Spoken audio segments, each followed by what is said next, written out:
welcome to the penultimate day, yes, the fifth day of the RISE PECOWorld Summit, the 12th edition of a very unique convening of thought leaders, practitioners, learners, and the spectrum in between. What is common about them is the spirit to collaborate for the greater good.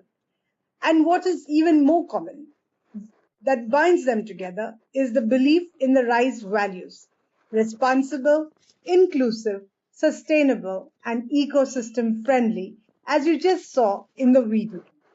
The summit got off to a resounding start 4 days ago, and during this week, we'll see over 100 plus sessions co-created and co-located in multiple cities with almost the same number of partners, and over 200 experts from around the globe for a community that is now 9,000 strong from 83 countries. We hope you will explore the platform throughout this week and the last day being tomorrow, but there is still a lot of great programming for you to definitely benefit from. And now, I would love to welcome you to this very special session with the Lexicon of Change and the Art of Awakening, and their founders, Deborah Lebziger and Tim Hammonds.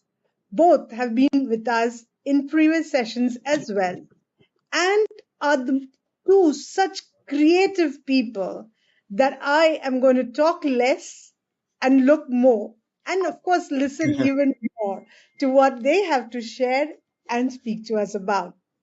Deborah, Tim, thank you so much for joining us once again. Really, really keen to start this conversation and to see the magic that Tim has for us as well. Uh, Deborah, you have been with us for a few years now, been a part of our core committee, a very strong supporter, always bringing us such wonderful people every year. And of course, what brought us together was the Lexicon of Change. I think both of us love words and that wonderful project of ours. So you've been speaking about it every year. Tell us what's new about it this year. What's happening with it? And, update our members about them. Absolutely. Well, first, congratulations to Kara and Shiva and the whole team. This is truly extraordinary, and I feel so inspired. It's always a great way to start the new year and also the Chinese New Year. So thank you for inspiring us. Thank you for your hard work. And thank you for making a home for the Lexicon. So both the RISE PECOWorld Summit and Idobro Foundation are partners of the Lexicon. And so we're very grateful for that. So it's been an exciting couple of months for the Lexicon. We started a world tour. So last year we began in Montreal. And later on, we'll be hearing from Undine Hochebom, who's my co-author for a new book. So the Lexicon is going to be featured in a book that we're writing, Flourishing Startups. So it's going to be a book about flourishing and imagining a new future for business. So we're very excited, and next we're continuing the tour to Brazil, which is where I was born. So I'm very excited, and we've added a lot of words in other languages, and so that's been very exciting for me. And I hope that all of you will share words that inspire you. And I put in the chat the link for the Lexicon, and it is open source, so people are able to share words that inspire you, and you can also add. So for the words that are there, if you have a video or art or quote want to contribute, please share your thoughts. And we're always looking for words in other languages, and also looking for visual art. So I'm thrilled to have Tim with us, because I think so much of flourishing and transformation needs art to move it forward. So thank you. Thank you. So Tim, before I ask Deborah some more on the Lexicon of Change, what do you feel what does that word conjure up for you, the lexicon of change? Oh wow! Hey, thanks, Karen. It sounds very profound, just in first impression. Lexicon of change. It sounds weighty. It sounds important and impactful, and it requests you to pay attention and also to um, it feels inviting. A lexicon Mhm. has that sense in invitation and co-creation. So I think that's exactly what we're doing here, right? In terms of giving shape to some of these concepts and words to Mhm. help move the needle in terms of these conversations on these important yet sometimes abstract, or concepts and ideas that people wrestle with in terms of making it personal or tangible. And so that's where also the visuals can help with that. Absolutely. Yeah. Wow. I love the word, Deborah, that Tim said, inviting. Doesn't that Yes, sound so yes. beautiful, right? And it is an invitation. You just extended that invitation to everybody to Yeah. kind of contribute. So I think that's a beautiful one. So, Deborah, when you started the Lexicon of Change, what made you do it? I mean, why do you think there's a need for a Lexicon of Change? Well, I think there are several reasons. First of all, I think we need inspiration, and we need vocabulary to activate us, to activate our imaginations, because we are really stuck, I think, in models and systems that harm us and the planet. And I think the lexicon allows us to imagine a different future, both for ourselves, our communities, but for the world as well. And I think the kinds of transformation that we need are systemic, and that is hard to do. So how do we empower and activate change? I think it starts with language, and it's a way to activate new ways of being, new ways of acting, and so the we draw from terms from science, from sociology, from anthropology, from philosophy, from many different fields, and bring them together. And so I love learning, and so this is a great way of learning and also connecting people. So we want to share words and also share stories of change makers, in the lexicon. So it's something that's very dynamic, and that has action oriented aspects. And I think the book will help that a lot, to really help people think about, what does it mean to flourish as an individual, as a society, as a community, as an enterprise. And a lot of that is very personal, but it's also communal. So I think that link between personal action and social action is huge.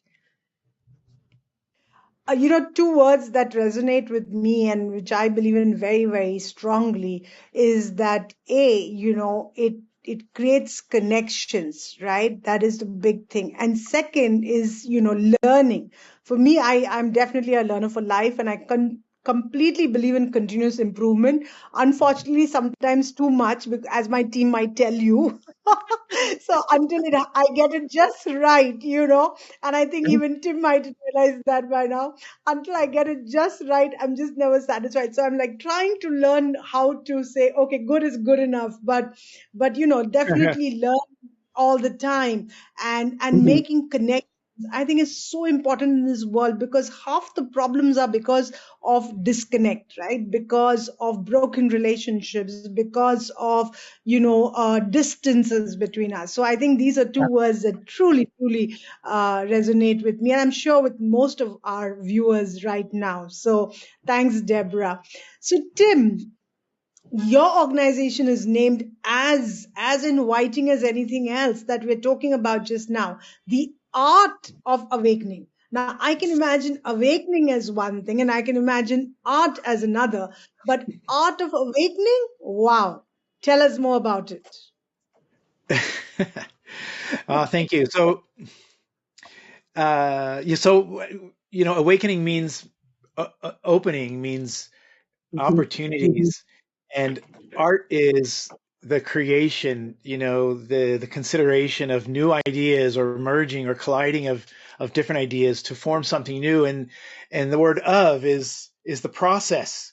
So Mm. in when I introduce our company, I say perhaps the most important word in our name is the of, because it's about process. It's becoming, and what I love about this work, and often the rooms that we're in such as this, is it's conversations about emerging ideas, emerging futures, possibilities, whether it's with a corporate group or whether it's with an environmental group, or in this case, it's looking at a bigger picture of systemic social change and bringing in igniting new possibilities through conversations, through exploration. So yeah, so that's what our name is about.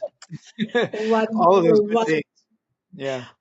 Look at that, right? I mean, everybody would focus on the art and awakening like I just did. And here's Tim who tells us it's the off that is more this thing. And I think, Deborah, you would love that, right? Because that's against the nuanced use of words that really can change, change behaviors, change, completely who we are and what we do. So thank you both very much once again for joining us. For the viewers who may not have caught this as yet, Deborah is in Boston, USA, and Tim is in Singapore.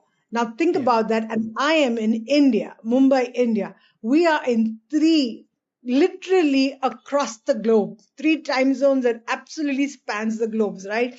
And I think that's the power, right? That's the power of ideas. That's the power of making connections across boundaries and borders, right? So thank you both very much for joining us, because this is really something that I think a lot of our viewers are going to just love what's going to happen next, right? And what's coming next is a word that we want to talk about, that Tim is, of course, going to visualize for us, right? And the word is really something that both Deborah and I share. And today, being Chinese New Year, a very happy New Year to all our viewers out there who are celebrating Chinese New Year. Yeah, please have a wonderful day, and hopefully, those who have not caught us right now live will be seeing us later. So I still wish you the same as well, right? So we'll start with a word that is common between us. And it was such a surprising coincidence, right, Deborah? The word Koru, right? The word Koru. So, Deborah, why don't you explain what does Koru mean in your image of the Lexicon of Change? And then I will maybe go for it Yes. as well.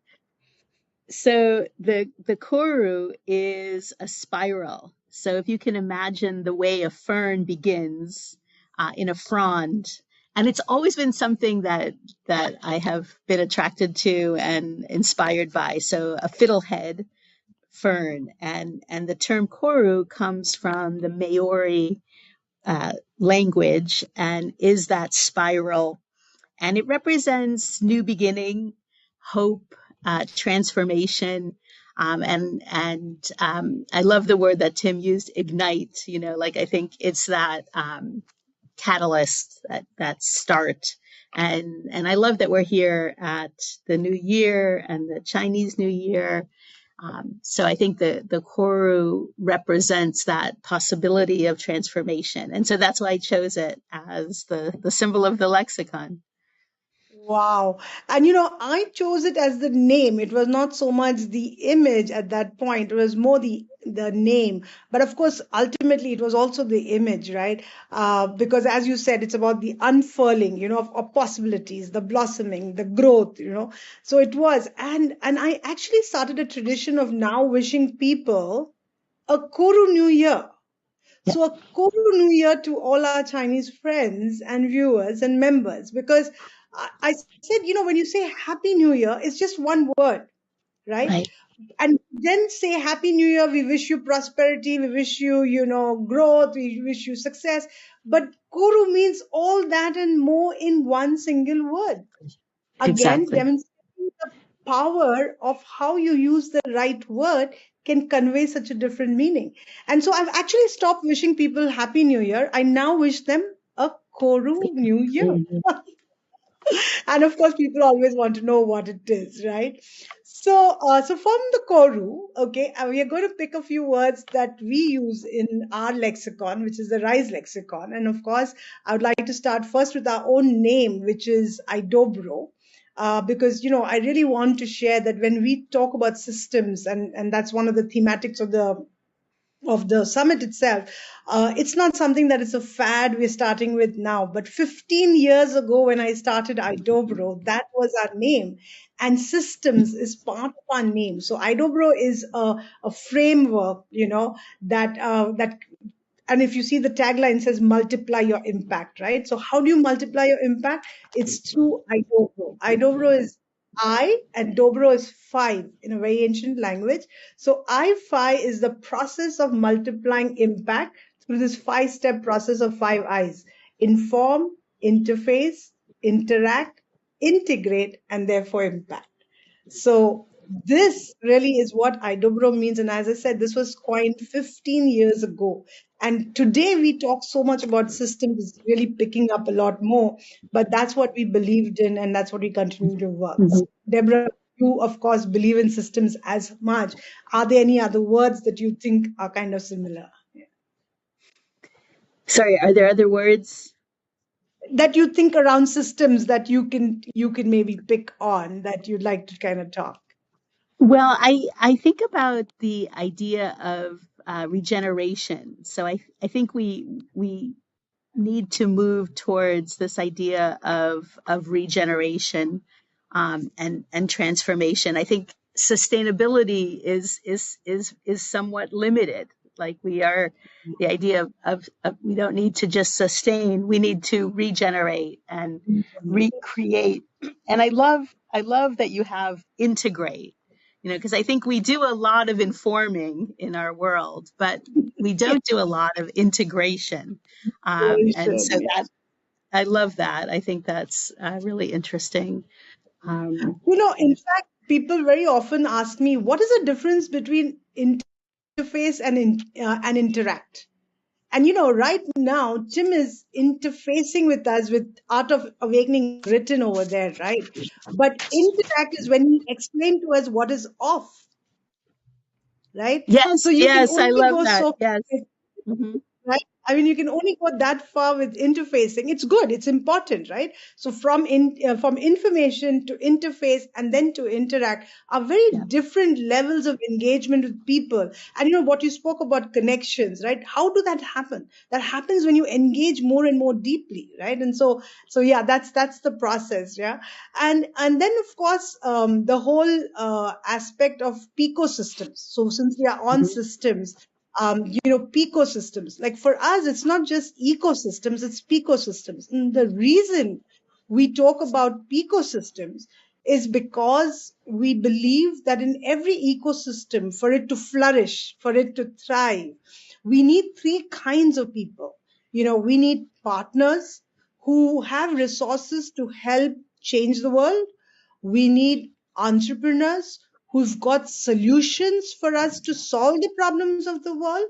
And last but Hmm. not the least, we need citizens who are Hmm. willing to give action, use their influence to change our world. So I think these are the three, the PEC of the ecosystem. And the last O is really about ownership. So, because you can have everything you want, but if you don't own the problem, you're never going to solve it. You can have the solution, you can have the resources, you can have the influence, Hmm. but if you don't relate to the problem, you don't find it something that you want to do something with it, you don't own it, you're never going to solve that problem. So I think along with the ecosystems, then I would reverse and say systems ownership. So you need to Mm, develop ecosystems, but at the same time, you need to have systems ownership if you're ever going to change and transform our world. So yeah, exactly. I mean, that's something that comes to mind for me is the next most important thing. Yeah.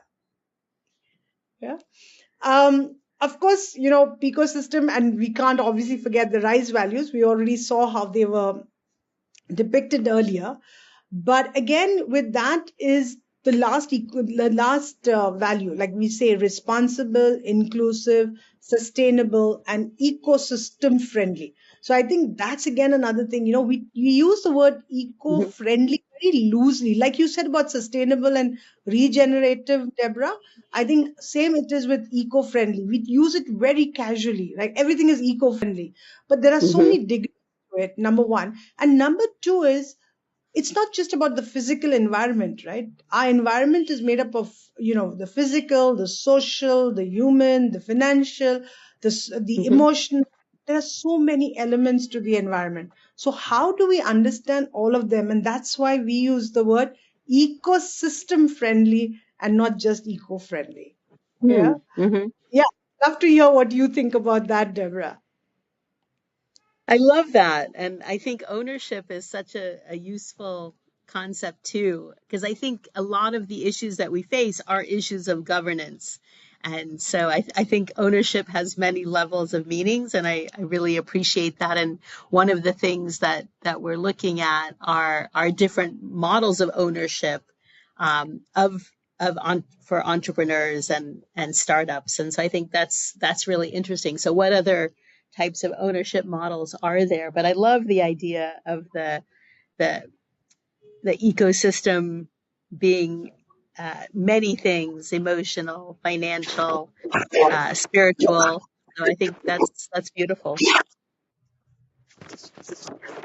Any words you would like to talk about, Deborah?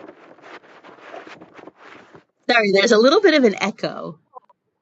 Sorry, I said, is there any words you would like to talk about? Maybe some favorites of yours from the lexicon? Yes. Okay. So one of my favorite words from the lexicon, it's a phrase, is the term positive maverick. So I love this concept. And this is a concept from one of our partners. We have 8 partners all over the world. And this concept comes from R 3.0, which is a wonderful organization. And so the idea of a positive maverick are people who activate change and are transforming their organizations, their communities. And I think of you, Karan, as a positive maverick, as someone making change and serving as a catalyst for sustainability and better kinds of ecosystems. So I love the concept of positive maverick as someone fostering positive change and transformation in the world. And I just think so many, in the Pico system where you have citizens, entrepreneurs, each of us can be a positive maverick in our community, in our family, in our school, in our company, and in our world. So I think it's a wonderful term, and I'm grateful to R 3.0 for sharing it with the world. And it's just something I think about a lot. We coined a new word as well for people who are positive mavericks. And we'd lovely to how do you think whether that matches or not? So one of the things we always say is, there is a social, I mean, when you talk of the SDGs, when we talk about all the different aspects we need to worry about, we talk about 3 major categories. We talk about the social, we talk about the environment, and we talk about the economy, right? These are three definitely very important. And the typical way that they are depicted, okay, is well, even the SDGs are actually, while most people tend to look at the SDGs as one circle or then one triangle of the 17 goals, Mhm. in reality, also another way it is depicted as the 3 parts: the social, the economic, and then the biosphere. It's called the biosphere, Mhm. right? Uh, what we realized is that there is no word to tell you how to think about all three. So we have Mhm. economic, we have socio-economic, but we don't have anything that combines environment with that. And so we coined that term, socio-environnomic. Again, 15 years Mhm. ago, mind you, right? But it's only gaining traction now. So socio-environnomic leaders. So for us, Mhm. uh, environnomic leaders, socio-environnomic learners, social environnomic practitioners, right? Who are these people? I think these are positive mavericks who are able to think about all these 3 dimensions at one go. if you see the way this is depicted normally is like a Venn diagram which has three Mm-hmm. circles, and when you think of all three, it is the smallest part of that image, the smallest, the intersection, which Mm-hmm. means that we think about all three at one time in the most minimum manner possible. However, if we really want change to happen, we want transformation to happen, it should be the maximum, that the Mm-hmm. maximum amount of time thinking of all three together. And so we changed the paradigm to show it as three axes. Okay, the Mm. social environment and the economy, right? And then Mm-hmm. if you look at it as three axes, the imagery is that the maximum is when you think of all three, the maximum is when you think the most of all three together. Mm-hmm. Mm-hmm. Any other you think will always be suboptimal, you know? So it just imagine one simple diagram, the way you depict and another way you depict can change the entire way you think of a topic. And so for us, socio-environnomic leaders or positive mavericks, as you would put it, are people who can take people-friendly decisions first and take planet friendly practices. So, first you Yes. decide using people in mind, keep people first in your decisions, and then planet Mm-hmm. second in your implementation. You can't go wrong. Yeah. You Yeah. cannot go wrong. And so, I mean, tell me, do you think the positive maverick and the socio-economic leaders sound similar? Yes, I think they sound very similar, and I love the concept, and I think it's interesting also that you put social first because oftentimes, social is last or forgotten or kind of it's there but it's not really there. It's there in the words, but it's not there. So usually we have economic first and then social last. So I like the order. So many people told me that putting social first will put off business people, will put off this thing. But I thought, no, if we're saying people first, then we need to show people first. How can we That's right. say one, Exactly. how can we say one thing and do another thing? Right? So it has to be social first, it has to be planet second, and we have to hope that the economic part of it will just follow through because we're doing the right thing. We're doing the thing Exactly. that needs to be done, right? And so for Exactly. me, order was really really important. That order was very very important. Thank you for validating that, and kind of thank you for that encouragement. I think it means a lot to us. Great. Good, good. Again, any other word you'd like to talk about? Well, I am very struck by the art of awakening. I just love, I'm also a poet, as you know, and so I just think that captures so much. And I think the idea is how do we awake people and organizations for their full potential? And that is how I also see the Koru, right? So that is a process. Like you never quite get to that. Um, in the end, you're constantly innovating and growing and transforming. And I love that concept of awakening, that it's happening around us. It's not something that is ever completed. And so I think there's a humility to this work that we need. That the task is great, but it's something that we can work on together. So I love the art of awakening as a concept, and I'm excited to Thank see you. what Tim is doing. Yeah, Tim, maybe we need to get you in right now because, well, if you're talking of the art of awakening, it's your turn to talk. Oh, okay. Ask me a question. Well, you Or do you seem want to to see be what I'm very, drawing? Huh? yeah, you're very busy sketching. So, love to see if possible something in the making, though we know great artists don't like to share things in the making. But yeah, I oh mean, we my can. gosh, that's Oh, nice. Oh my gosh. Oh my gosh, he's creating, okay, building blocks for us. Thank you. Thank It's you. a it's start. wonderful. Yeah. Nice, very I love nice. the Koru. The Koru looks Trying to keep up beautiful. with all your passionate sharing and energy and creative immersion Yeah. ideas. Yeah, thank you. That looks really great. Yeah. So let me pick another word, okay, from ours that we talk about. Because again, when we talk of systems, one is we spoke in terms of the PICO, right? Because these are the people, what they do. But unfortunately, in world, we tend to focus on who people are. Who you are matters more than really what you do, because the feeling is that if you are of a type of person, this is what you're going to deliver, but we all Hmm. know they don't. And for us, we look at four major stakeholder groups when we look at ecosystems. We look at government, we look Hmm. at industry, we look at civil society, and then we look at academia.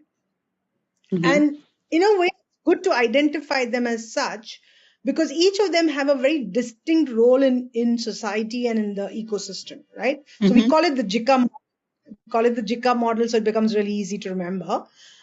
Government, industry, civil society, and academia, right? And you kind of formulate in your mind a certain amount of behavior or duty or responsibility, give it, I mean, whatever way you'd like to call it, that government should behave in such a way, industry will act in such a way, civil society will do such and such a thing, and then finally academia is meant to do this, right? We kind of Hmm. create these silos for each of them. But the honest truth is, and I always give the example of COVID, right?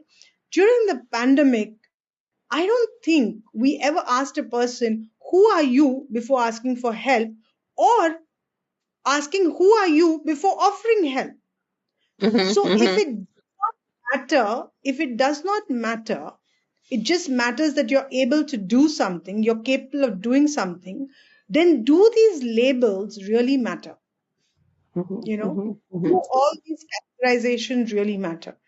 For me, as I said, that's how we design the PICO system, that instead of looking at your legal entity or your organizational entity, more important to look at what you can do under the PICO. So from JICA to take you to PICO, right? That is what we look at it as. But at the Okay. same time, the JICA is a very convenient model to understand if you are actually bringing in all the different stakeholders that should be a part of any solution. And more often than not, we design solutions with only maybe two, at max three out of these four. So either it will be industry and government working together, or it will be industry and academia working together, or it will be Hmm. industry and society working together. On a good day, we may have government, industry, and civil society working together, or Hmm. government, industry, and academia working. So this is the big thing, and I keep challenging all our members. I mean, right from the time we started 12 years ago with the RISE PECOWorld Summit, that any design of a project or initiative, if you lose out on even one of these four, Yeah. Hmm. believe you are not getting the best of what is Hmm. available Hmm. out there in the world to create the best project possible or the best initiative possible, right? And so that's the challenge I keep asking everybody. Do you have all these four stakeholder groups? And from that perspective, yes, it's a very important categorization to my mind. But Yeah. from a point of view of what they do, as I said, for me, the PICO works the best. Partners with resources, entrepreneurs with solutions, and then citizens with the influence. So, yeah, I mean, Deborah, again, your take. I love that. And I think a lot of the work I've done around helping to create social standards and guidelines for business, we have tried to be as multi-stakeholder as possible. So I like this framework, and I agree with you that we need everyone at the table. So I think the work I've done on building standards has actually helped me to get to the lexicon, because I think how we define things matters, and that should be done together as all of the different groups. And you bring up a really interesting point. Another concept that I love from the lexicon is the expression social design.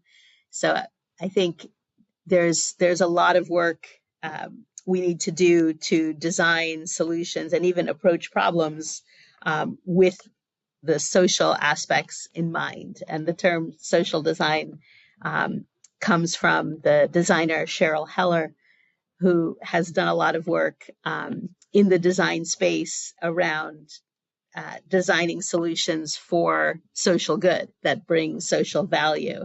And so I think it's really interesting to bring different groups together. And I think the lexicon does that in some interesting ways, because we have concepts from science, from economics, from finance, from many different, from law, um, and having those different frameworks is really helpful, because we are operating from silos, absolutely. And this is something that we're tackling in our book that we're working on, Undine and I, about flourishing. So I think a huge obstacle to flourishing and to our society are the silos. That government has its silo, business has a silo, civil society operating also on its own, and a need to really integrate those points of view. Again, the integrate from the different eyes. So integrate and interact is so important. Thank you so much for pointing that out, because I kept telling Tim, all these words are interconnected because they all Yes, part of models that we have created. And the Koru toolkit is really the one that brings all these tools together and kind of shows how they get linked up. So thank you for catching that one too, because that yes, was really yes. absolutely. You need to do all of these, and all these concepts, how they kind of act together becomes really, really important, right? I think I'm going to talk about one last model of ours, from the Koru toolkit, which really is about the transformation of the JICA categories into the PICO categories. Yeah, how do you really get people who are identified by their legal labels Yeah. into people who are then drivers of change because of Hmm. what capable of doing or what they are willing to do. I mean, everybody's capable of doing different things, but what they are willing to do, right? So a partner Hmm. is willing to give away their resources to someone else to use it and put it to better use, right? Entrepreneur is willing to give their solutions for the bigger, for the greater good, and a citizen is willing to use their influence again to give traction to the Hmm. solutions. How do you transform from a legal entity to a willingness of giving away, right? Of being a giver. And I think for us, that process is really what we call the Celiac model for engagement. And I know there are many models for engagement for sure. There is the triangle model, the pyramid model. There's so many different models of engagement. So again, I would love to get your insight, Deborah, on the one. So what the Celiac really stands for is that the starting point is you share. So you just share something very casually with somebody, and that's the starting point. Even as simple as saying, hi, hello, how are you, right? You start with that. But if you just say that, I mean, that's the end of the story. So if you have to go to the next step of engagement, you have to explore. So you'd say, how are you Hmm. feeling? How are you feeling today? Right? It's as simple Hmm. as that. Hmm. You need to go to the next step. The next step is exploration. So the first is sharing, the second is exploration. The third is learning. So if a person Mm. says, I'm fine, you're likely to say, okay, that's it. My conversation is over. But if you say, fine, oh, nice. I'm so glad you're feeling good today. What's happened so good in your day that you're feeling fine? And you start to learn. When you start to learn, you're going to the next step of engagement. You see, you can choose to come away from these process of engagement at any point, but if you really want to go and start interacting and integrating into people's life, you're going to have to up your level of engagement. So for me, the Yes. next level of engagement is inspiring. So if you Hmm. tell me my day was great today because, I got a good job offer, you know, Hmm. I think that's again the next level, right? And you would again say, oh, wow, that's a great job offer. And, congratulations, wish you all the best. And your conversation is over. But if you were to take that conversation further by saying, wow, that's an amazing offer. I am sure you're going to do a great job of it. Why did you think of taking up such a stream of work? And you're starting to now inspire not just that person, but that person starts inspiring you because they start sharing so much more. And you see the level of engagement just has gone a next notch higher. And again, you can just stop from that and say, okay, great. What so wonderful hearing you. I got so inspired hearing you, and then say, that's bye. But what if you said, no, I want to go deeper than this, right? And you say, you know what? That job really sounds like something that is very interesting to me. And I know of something that might help you to do that job better. And so I'm willing to act upon it. I'm willing to act and do something with, to kind of help you, right? And that's again a great stuff, right? You're going to be able to inspire. And again, it stops. And the last step, you can either stop at taking action yourself or that person themselves, separately. But what if you said, let's work together because this job is so great that I think we should do something together, not just helping you, but let's go ahead together. And that's collaborate. So that's your entire model of engagement, step by step, going to level by level and going deeper by deeper. So for it is the Celiac, which is share, explore, learn, inspire, act, and collaborate. Got it. Beautiful. I love that. Tim could actually look up from his sketch to say a thumbs up. For me, I don't think I got a bigger inspiration right now than that. But yeah. I'm acknowledging that rich model. Thank you. Thank you so much. And it's both simple and complex at the same time, which I think is where wisdom lives, right? Oh, wow. That was so beautifully put, right? Yeah, absolutely. So sometimes when I talk about the celiac, people are like, yeah, I mean, that's simple, but it's not simple because most No. of us don't tend to go deeper, right? We tend to stop. In fact, at most stages, we tend to stop just at the sharing. We rarely even go 3 steps. Forget about going through the entire 6 steps. We literally reach, most often our conversations are just 3 steps deep. Imagine. Right?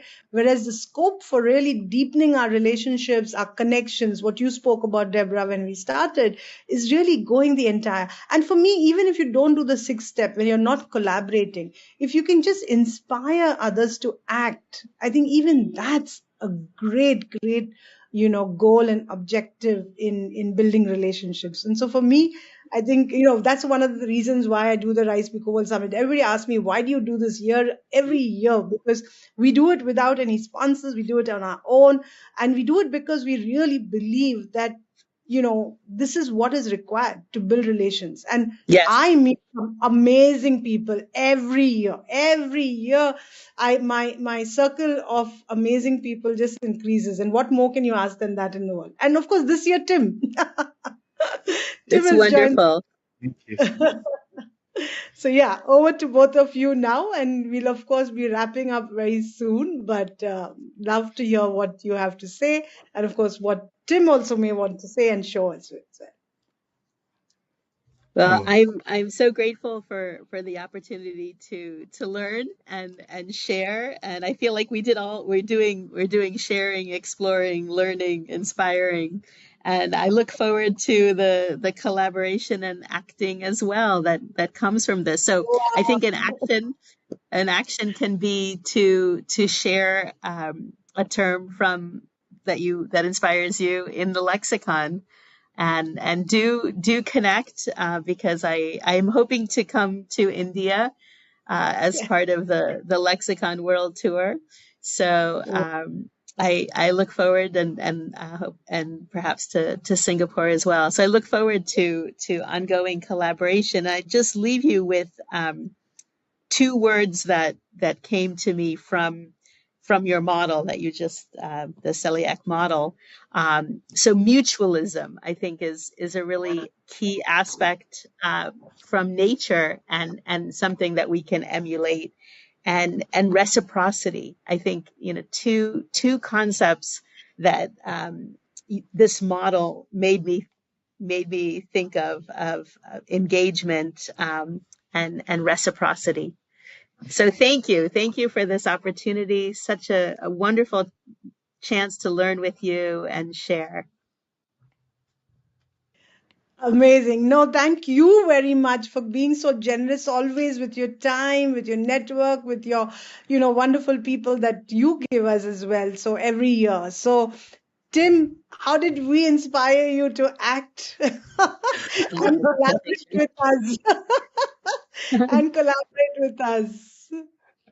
It's well, I mean, as I shared with you, Karen, in our chat earlier, prior to this, is that what inspires me about doing this work is it requires me to be fully present, right? The bigger part, I mean, we're drawing, but the bigger part of it is listening. And that's a skill we all have, we do naturally, and yet there's such a richness and nuance. And so what I love about this is the opportunity, and that requires to be very present, right? And to let go of my own, be aware of, and also let go of whatever bias that I have. So doing this work, on my own reflection on the meta level, doing this work is an opportunity for personal growth, right? It's like a meditation, if I could use that analogy. So, and in that context, I'm also kind of letting go of what I know about something in service of the conversation and this work. So I hope that it gives, in that way we're co-creating and giving some shape in that. So, and I'm very inspired. This is to say that I'm very inspired by this conversation and the richness and the nuance. And as you said, Deborah, something about simple and complex at the same time is where richness or wisdom happens. Is that right? New Wisdom, possibilities. That's beautiful. And so it's a pleasure. It's a privilege to serve in this capacity. Yeah. Tim, you just taught me another new lesson. That is that when we listen to others, it's so important to let go of our own biases, right? To be willing to Yes. unlearn, to be willing to kind of just be present, right? Be Yes. completely present. And I think it's That's not right. an easy task in today's day and age, with us being constantly distracted with so many things. We Yes. really tend to be and I must make an admission here. I used to think of myself as the queen of multitasking. I'm sorry, but that's true. Even if I say so myself. We are. And I have now realized I don't want to be the queen of multitasking anymore. I'd rather be the king of something. Okay. Because so many times people tell me that no one would guess you're multitasking at this moment, right? And I would be so proud of it. But now I'm ashamed of it because I've realized that it's hindering me from doing the next. So I think, Tim, I'm taking this away from you that Okay. being fully present is such an important part of being, and Yeah. so thank you very much for that reminder. Really, really beautiful. Yeah. So, My Deborah, pleasure. any last words? Yeah. Just a big thank you, and congratulations on the summit. And I look forward to co-creating with the three of you, and do share terms and definitions, and also, Tim, I'd love to have some of the drawings in Of the course. lexicon. So that'd be fun. Yes. Yeah. Uh, Oh, oh, I'll gorgeous. finish this and yes, yes. and bring it No. in a while. Yeah. Thank you so much, Tim. Truly a gift. His Fantastic. Yeah, his line in his email says that every drawing a gift. I mean, honestly, it is a gift. So thank you, Tim, for that wonderful, wonderful gift. Thank you very much, Deborah, for all the generosity of your time Thank and you. knowledge with us. I must say one thing, and I forgot to mention that you are a poet, an author, but at the same time, you're also part of the science of the standards, the SDGs, human rights. So I think it's a beautiful combination that you taught me of art and science. And I think you embody Oh, that beautiful. completely. So really the gratitude of that gift as well, of having people like this in our lives and in the Rise PecoWorld Summit. So once again, thank you so very much. Thank you. Encourage all our viewers, attendees, to please take the links for the Lexicon of Change. Please give your suggestion of words for it. Of course, give us any kind of feedback that you'd like. Feedback for Deborah, feedback for Tim, and above all, feedback for us. Right. With that, I'm going to wish you a very lovely rest of the day wherever you are.